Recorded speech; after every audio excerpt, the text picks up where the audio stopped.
Thank you for joining us today. We're coming live from M Studio. My name is Ron Burke. We're here today with 3 guests. I would like to welcome them. Darrell Mansfield, Trish Burke, and Buzzy James. What we're going to talk about is basically our life and some of our experiences in the music business. We've all chosen the music business as a career. I don't know if that's a good thing or a bad thing, but we all did, so there it is. We'll be talking about our experiences in the music business, on the road, in the studios, doing live concerts, all those kind of things. So Darrell, let's start with you. So then I started, because we only had one guitar player, I started playing the harmony, Dickie Betts parts, to Dwayne's, see, and doing these harmonies. And the guy said, man, that's incredible. You were the first time. It was a trip. So then I was like, hey, I can sound like a guitar, I can sound like a saxophone. And then, you know, there was B3 parts, because we didn't have a B3 player, again with the Allman Brothers. So I played these pads during the verses, so I wouldn't get in the way. You know, and so it was, man, I was loving it, because I'm percussive anyway. Right. You know, but I didn't want to play drums. I was just like, nah. Yeah. That's too much to carry. Harmonica a little. And I was kind of a vagabond. I didn't get a car until I was lazy. And I literally hitchhiked everywhere I went, or I had 10-speed in those days. Right. When I went to college. Hard to carry a drum kit on a bicycle. Yeah. But I the could. wind resistance is real. But I could, right? And I used to, with the open tuning, and with no hands, and play. It's strong to play, you know. Yeah. The acoustic guitar, see. Yeah. Anyway. Well, it must have worked for him, because I know Southland Blues has him on the cover of their magazine as a feature artist. And it's concerning the yearly contest that they have. The best blues harmonica players come and compete. And I know you won it at least once, Darrell. It was a contest that they hold every year, and they have several harmonica players. And that year, whatever that was, 2012 or whatever. Yeah, 2012. I won the. That's good. Yeah. So then you started doing blues things, started writing your own music. My first band was a group called Gentle Faith. It's a gospel band, and they were very bluegrass, country rock, but more country than rock. But then when I joined the band, it became more rock.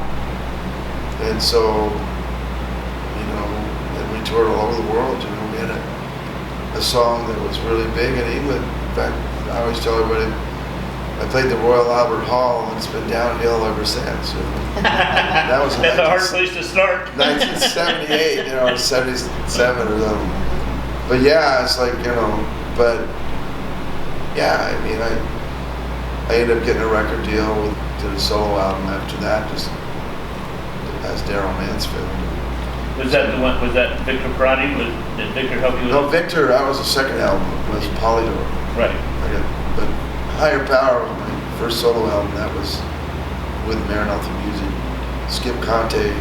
Right. From Three Dog Night and Blues Image, keyboard player. I was one that produced that album. I signed a production deal with the company. That was IAM Studios. That's right. Yeah. International Automated Media. Yeah, that's right. But my greatest moment for me, and I've met a lot of players. I played with Eddie Van Halen, Billy Idol, Bon Jovi. I worked on the New Jersey album, Loverboy. Their last hit, I played harmonic on. I've met a lot of people. I can just name drop all day long. Right. But it was B.B. King that I get emotional now because he's gone. Yeah. But when I met him, it was amazing. I mean, I gave him an album that I did. It was a tribute to Blind Willie Johnson, Reverend Gary Davis, and Dan Smith. They were blind street preachers. And I didn't know if he knew these guys or not. So I just said, hey, you know, I want to give you something, you know. And it was at the Coach House here in Cal. I lived in Dayton Point, and San Juan Capistrano was just But the owner there, he knew, you know, I was always going there. He knew me, and so anyway,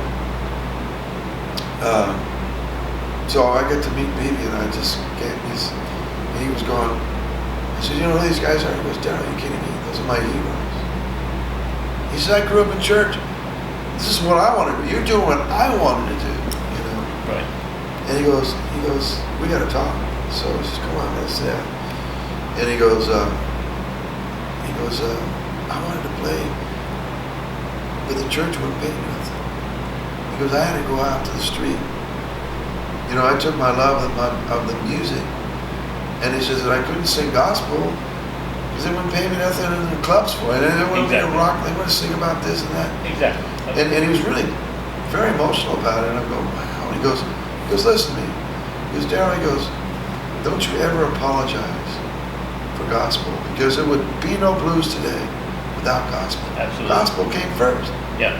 He said it started in the fields of slavery. That's right, exactly. The field haulers. I go, yeah, amen, I know. He goes, you just keep doing this, man. If anybody ever says to you or says, why are you doing this? Or, you know, you just tell them, hey, B.B. King said, you know, gospel came first. And there wouldn't be no blues without that. So don't ever apologize for your faith or for your music. Exactly. That is, thank you. Thank you, sir.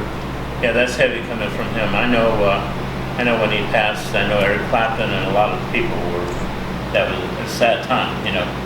Even though you know that he's going to heaven, it's still a sad time because you're going to miss him here because he was such a kind, humble person. Right. You know. So Buzzy, you had a band that you played in that was called Laidlaw. Mm-hmm. I think you toured with Leonard Skinner as an opening act. How was that? Well, here's the story of Laidlaw. We were first a band called Moonshine, and we worked hard. We were rehearsing 7 nights a week for maybe 3 years straight. Wow. We had the big room locked out at that backlighting studio, which was called Trojan then. Right. Worked our butts off on it. Did a lot of, some EPs, some gigs here and there. Went to San Francisco sometimes, and we knew the guys at Van Halen. Mike Anthony helped us a lot, Right. and ended up demoing some stuff at Ed Van Halen's studio, 5150. Recorded 10 songs there, which, funny, that band Moonshine, from the singer that was in it back then, his current record company, he's Derek Davis with a band called Babylon AD. His record company heard this stuff and said, hey man, let's put this stuff out. So now it's on Pandora Radio. All right. Moonshine. So I actually just recently got a $100 check in the mail, which was Royalties, hey. pretty cool. Hey, it is cool. That is cool. Who doesn't want $100? Plus, Yeah. it wasn't about that. No. Anyways, ended up, Nikki Sixx was interested in us, had heard us play a bunch. He had started a label called Americoma Records, which is part of Beyond with Left Bank Management. They have Blondie, Yes, all kinds of bands on their label. Exactly. So he produced a record for us. And so we ended up getting to tour with Motley Crue. First a theater tour that was about 5 months long. Then got onto a tour, then another tour with them and Scorpions, which was a Shed tour. You know, around here it was Verizon Amphitheater, Glen Helen. Right. But another long tour a few months out, mostly through the South. And then a follow-up tour with that, same lineup, us, Motley Crue, Scorpions. There was then an arena tour. That one, our record was really being pushed. We had a single on the radio, pretty much everywhere but here, because KLOS and them just do classic rock. They don't really take on new stuff. Right, exactly. So we pushed so hard. That tour, we didn't have a tour bus. I was driving motorhome 100% of the time. I was the only driver, the only one with sense enough to not get drunk And when try it's time to drive all night. Right, exactly. Pulling a trailer. Since we were pushing it so hard, we were playing clubs every night. So we'd play the arena as opening act, pack up with the shit in the trailer, Do a the club. stuff in the trailer, and go play a club. I've done that. Till, pack up at 3 and drive all night, Oh, yeah. do this, I was doing, 13 gigs a week. Good thing you were young. Wasn't that young. This is about 2000. Is that right? Wow. Yeah. It was, I believe I was the hardest working man in show business at the time. Exactly. I was driving all night long. I was doing these 2 gigs. Yeah. It was pretty rough. And that was a long tour. And then we came back and did another record on our own. We got an investor and recorded one on our own, and then got to go out with Leonard Skinner. When did you change the name?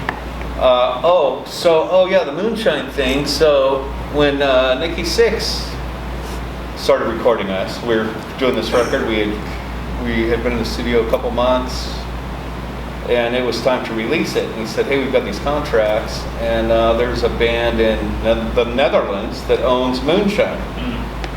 Name. They weren't big, but in hindsight, I wish we would have just tried to buy them out. But they said, "Yeah, you have until 3 o'clock to change the name of your band because we got some stuff happening, right? And it's going down today." All right, got a little meeting.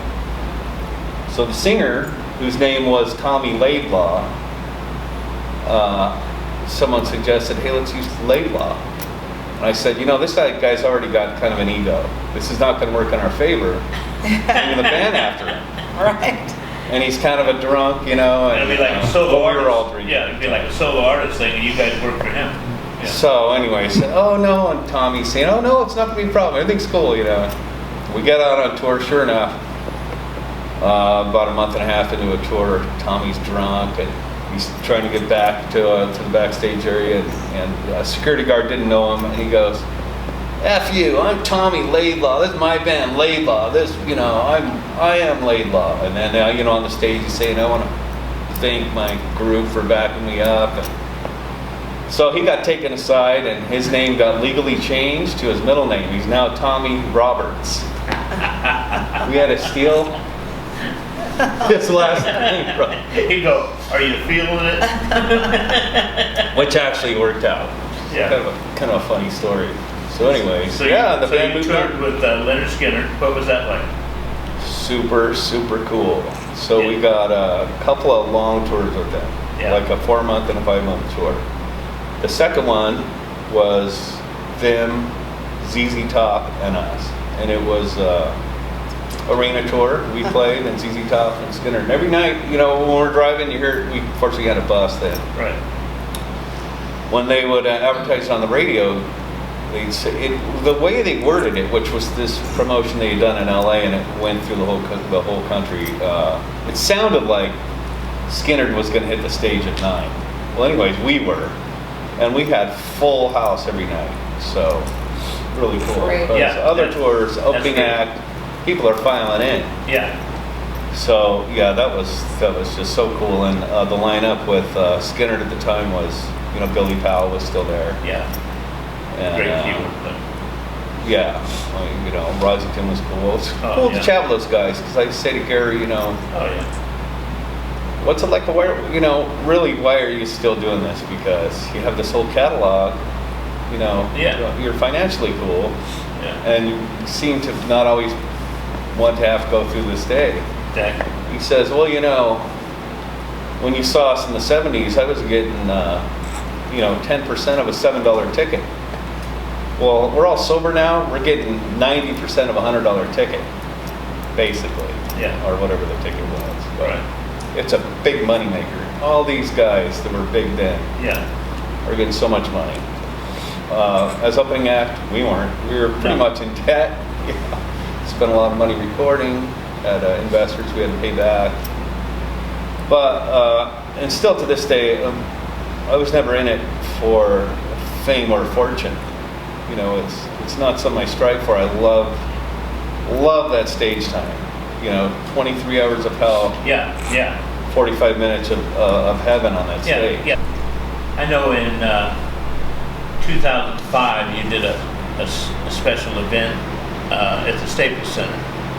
Tell us about that. I know that's on YouTube if anybody wants to see it. Oh yeah, that was one of the coolest gigs ever. So I just got back from I'd done a tour with Van Halen too, East Coast. Yeah. in 2005. So I got back from that. Someone had seen me playing at a bar and was following me around and said, "Hey man, Pete, You worked with the Clippers in the equipment manager." Equipment manager. Yeah. Great guy. Important guy. So yeah, right. says, "Hey, would you like to do the Star Spangled Banner at Staples Center for a Clippers game?" I said, "Yeah, that sounds like fun." He goes, "Well, hey, record something and submit it." I said, "Okay." So I went in my buddy Wade's studio here in Long Beach, Mambo Sound. Brought a couple of Marshalls and put them on 10s. Just everything Hendrix style. Brought my Strat, which I don't usually play. Really kind of cloned the Hendrix performance. Right. You couldn't tell the difference between the two.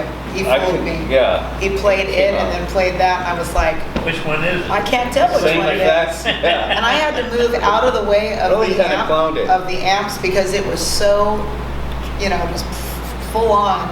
It was That loud. it was physically It was moving me like out of the way, like it was like a The force. wind, yeah. Yeah, I was when I like, young, my I ears. played through Marshall sax. Now Yeah. I play through It cabinets. was They so awesome. sit waist down. Yeah. So they could pass loud there, but Save your ears. Yeah. Yeah, it was painful. Anyway, so we did the recording. I give it to them, and I didn't think. And then weeks passed, and I thought, oh well, that's just what that was. And then like a month later, he calls, say, "Hey, you want to play that game day after tomorrow?" The championship game Hadn't heard between from them. Detroit and the Clippers. Oh, it's The championship Clippers hadn't game, done sold out. anything for a long time. Yeah. Yeah. And it was as cool as could Great. be. So I could go do, sound check. The players were all shooting balls around. In fact, if I got the guitar on, the ball comes my way, I kind of caught it. I look up at the basket, and I thought, I'm not going to make a fool of myself. Yeah. I play guitar. This is the time I'm going to miss the whole backboard. Right. Exactly. They'll go, "I hope you can play because you can't play basketball." And then so I'm doing the sound check, and I got up loud. The actual manager of Clippers comes up and says, "Hey man, is it going to be this loud?" I said, "Yeah, it is." He goes, "All right, this is the way it works."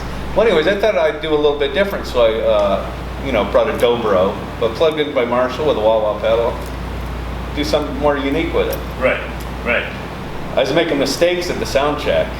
I hadn't visited the song enough. But Right. then I went to my dressing room, spent a couple hours on it. So you did the Clippers thing, and you did it well, and you really enjoyed that. On some of the tours were just things, just kind of, my head was in the right space, and the magic was in the air, and we had our own fans, or we, front row that had been buying the stuff and are singing your stuff. Isn't that great? Putting the lighter up on the ballad tune, and Oh, yeah. Yeah. that's a pretty good feeling. Yeah, that definitely is. I can't pinpoint anything. Right. So even my current gigs, some of my highest times are, another important thing that happened with me is I got sober about a year and a half ago. I had been, playing Southern rock and drinking whiskey for a long time. They go Drinking together. a lot. Yeah. And amazing that it didn't kill me, the amount I drank. Exactly. So, I had to relearn how to play for quite a while. It took me almost a year to get used to playing sober. It's getting my head back into a space where I could, when I would first start playing sober, I'd make a ton of the lamest mistakes because I had been on autopilot. Now I'm paying attention. Oh, where is this chord? Don't look, because that chord's going to be the wrong thing. Now I'm thinking of overthinking it. Right. So to get back to where I was relaxed again, to let things flow And feeling it. Yeah. and have a feel again. Yeah. And to be able to ad lib, autopilot again, but sober, became, a better player than I ever was. So now that I could play with my head in the right space again, now it's so good for me. That is that, I'm sure that speaks to you. That certainly speaks to me. I'm sure it speaks to you. I've had times in my life when I was doing $1,000 of cocaine a day. And when you're out on the road and you're out doing that stuff, you get into that stuff, it's just a little wine here, and then, a little more here, and a little more here, and this here, and this here, and up and down on a roller coaster, and then pretty soon, the thing that started out that you thought was helping you is pretty soon the thing that's, got you around the neck. It was a fifth of whiskey a day. Oh, yeah. Of wine. Yeah, and you're going, and you start looking in the mirror and you start saying, I've got to stop doing this, And I remember that point with me where I just said, you've got to stop doing this or you're going to kill yourself. That's exactly That's mine. just- So I that's just started it, feeling you know. just very unhealthy. I fortunately, very fortunately didn't screw up, I mean, never got a DUI, never hurt anyone. Just luck. I Yeah. should have had a bunch of them and I should have hurt a lot of people. But I fortunately got lucky in that department. Got out of it, just my health was failing and it all came back. So Yeah, I feel yeah. like $1 million now. So Trish Burke,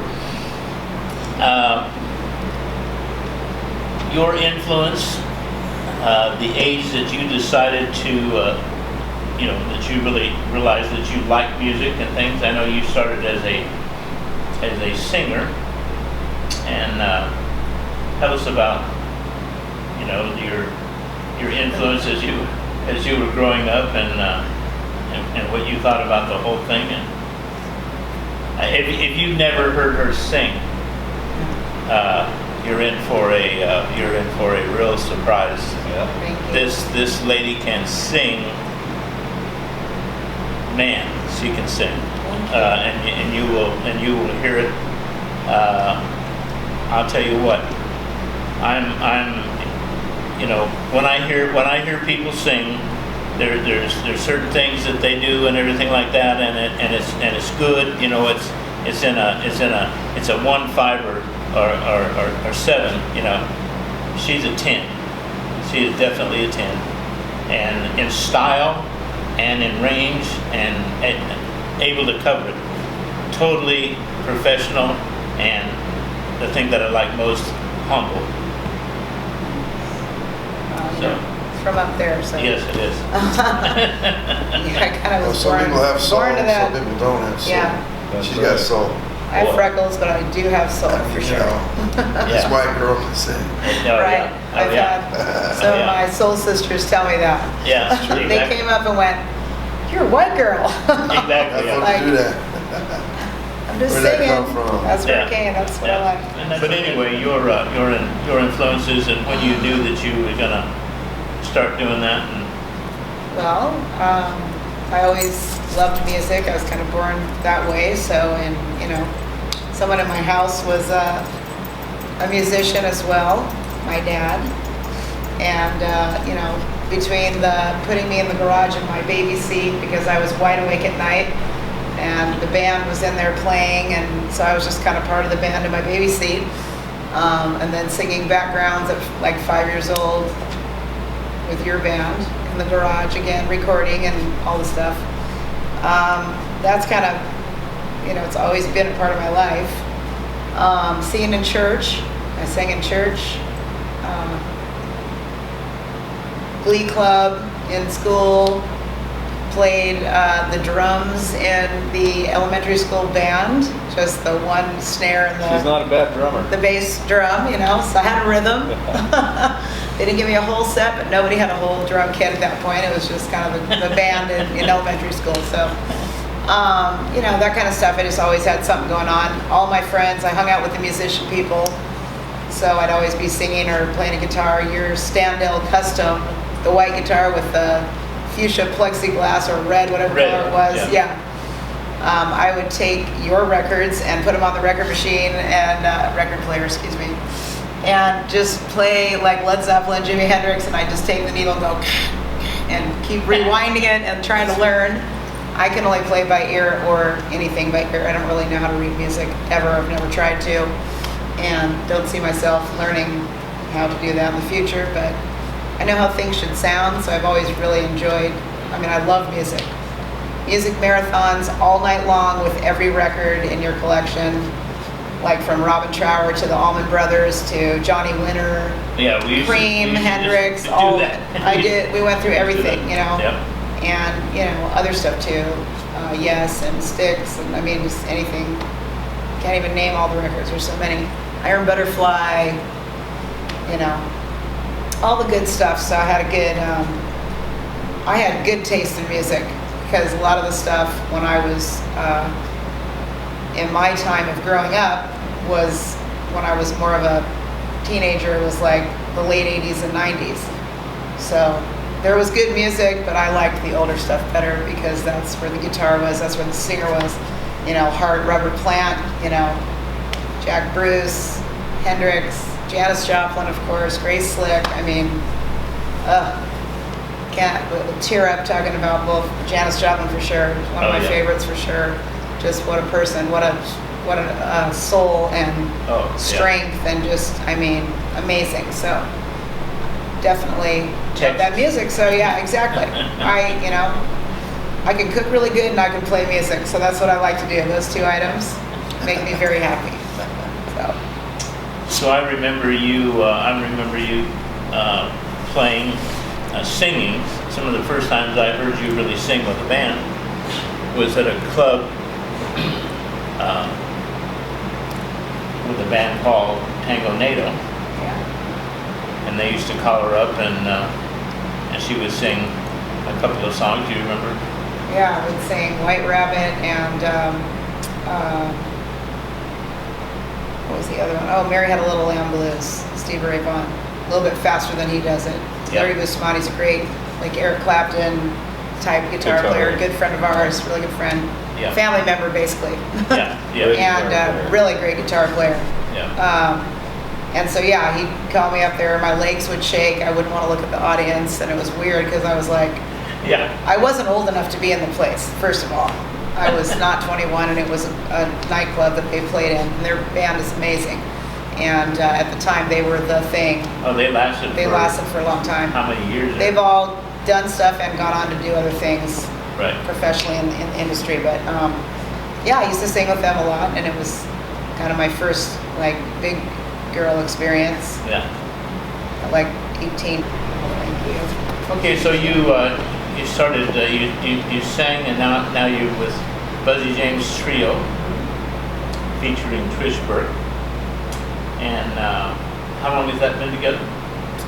It's been together for quite a long time. I'm not one to know exactly how many years and minutes and that kind of thing, but we've been creating music together for a long time, probably at least over 10 years probably. Really? Time flies. Time flies when you're having fun. When you're having fun. Anyway, it's only like, for me personally anyway, the last like 3 years or so, couple years, it's really got to a whole different level of music, especially with me. I've noticed that I'm kind of different now in a way. I feel a little bit different about it. Well, we Singing. stopped partying and things We stopped a lot partying. more productive. Yeah, got a lot more productive. And let me just say that right to the camera. That is true. But yeah, I feel like I've stepped it up to, I'm a lot better, for lack of a better word. Right. Because I'm clear and yeah, you really come into who you really are. Yeah, with your gift. Exactly. Yeah. And playing with Buzzy has definitely got me farther along as well because he's very talented and just inspiring. With his guitar going, I mean, it's like I can tell when I play with him and when I play with other people. Sure. It's all good and it's all great, but it's just with him. Yeah. It's like it's such a bigger vibe level, just like feels so like inspiring. Home. Yeah. It just feels real natural and it's good. And we've got a bass player, Terry Law, and our drummer Billy Blaze. We have a good fit together. We all play real well together. We played a long time together, and everybody's kind of getting, we just got a recording studio, built it. It's great, very inspiring place to be. The room sounds great, and we've got some really good songs, I think, that we've written that are, really good. Still working them out, but, they're pretty good. I'm really proud of them. Kind of a 70s vibe. Yeah, kind of a 70s vibe, rock, definitely in the rock area. Yeah. So I'm looking forward to finishing that up and getting more stuff written. We have tons of songs. We just have to get in there and record them and work them out. But I'm very excited about that, and I can't wait to finish a record and go from there. That's something I'm really looking forward to. I know it's going to happen, and I'm really excited. That's right. So in 1995, you can tell about a concert that you did in 1995. Yeah. And there's a funny story goes with it, but you can tell about the concert. Yeah, it was at the Epicenter, Quake Stadium, I believe they called it. Yeah, In Rancho Cucamonga, big brand new baseball yeah, it's field. it's a minor league baseball Padres field. Right. stadium, $24 million stadium. Right, really nice. Anyway, Chicago was the main headliner, and then Willie Nelson was playing the next night. And Tango Nado was asked to open with original music, and they asked me to sing with them. So I said, okay, great, I'll do it. It was really, really hot that day. And I had never done anything that big in my life, for sure. I mean, I've been to big stuff, I've been backstage, I've been, done a lot of things. Never have I been on a big stage like that. So I was kind of nervous about it, but it's all right. That first big stage is Oh boy, surreal. it was so, America West Arena 110 for foot, me. Yeah. I always 10 remember foot that. long. it was hectic. Yeah. 50 feet deep. Yeah, it was crazy. It was great though, but I guess it was one of those days. You have to get there way before anything ever happens. So it's just this anxiety of anticipation the whole time for me, anyway. And it's like 1,000,000 degrees out there, and they were building all these, this huge risers and lights and all these things, and it's just like 1,000,000 people building this, getting the stage ready, and they had to be rebuilt because something went wrong, so it's even longer and longer. So then it's starting to get dark, and all these people are showing up, and people that I know are yelling my name and just showing up, and I'm like, oh my gosh, this is crazy, And so, yeah, so in the again, never done this before, so I don't know what I'm supposed to wear or whatever. I'm not like some front act. I'm just part of a band at this, just a guest of this band at this point. And so we all decided, okay, black jeans, and I had some kind of flowery top on, and so we all have our black jeans hanging in the not open, in the opening act locker room area, and I'm the only girl, so all the guys have gotten dressed. Well, I'm coming up on like the second or third song, so I'm like kind of hanging back. My eyeliner's melting as I put it on my face. I'm like, oh my gosh, I'm freaking out. I'm wiping black stuff off of myself, and I go to grab the one and only pair of black pants that's hanging over the railing. And so I got my top on, my boots are going on, I grab these pants, and they're like huge. They're not my pants. Someone else has my pants on, and they're on stage playing. So I'm like, are you serious? So being a girl and freaking out at the same time, I'm like, okay, well, you know what? I just have to put these pants on because I have to start playing this song, right now. And I got to run across the field, get on that stage, and be on mark. So I pull the pants up. They're like this much too big on each side. They're the keyboard player's pants. Okay. You need suspenders. And he's wearing yours. And he's wearing my pants, but he couldn't get them all the way up, so he's wide open with a long shirt and standing behind a keyboard, which I found out later, I didn't know at the time, who had stolen my pants. So who knows what happened. He just went out and did it. So I'm standing there, so I get through the song, and it was actually like crazy. I couldn't see anybody because of all the lights, and then all of a sudden, I'm hearing, Trish, oh, and I'm just like, oh my gosh, my legs are shaking uncontrollably, but I'm just standing there, and these huge moths are just beating me in the face and the head, which I was so not cool with.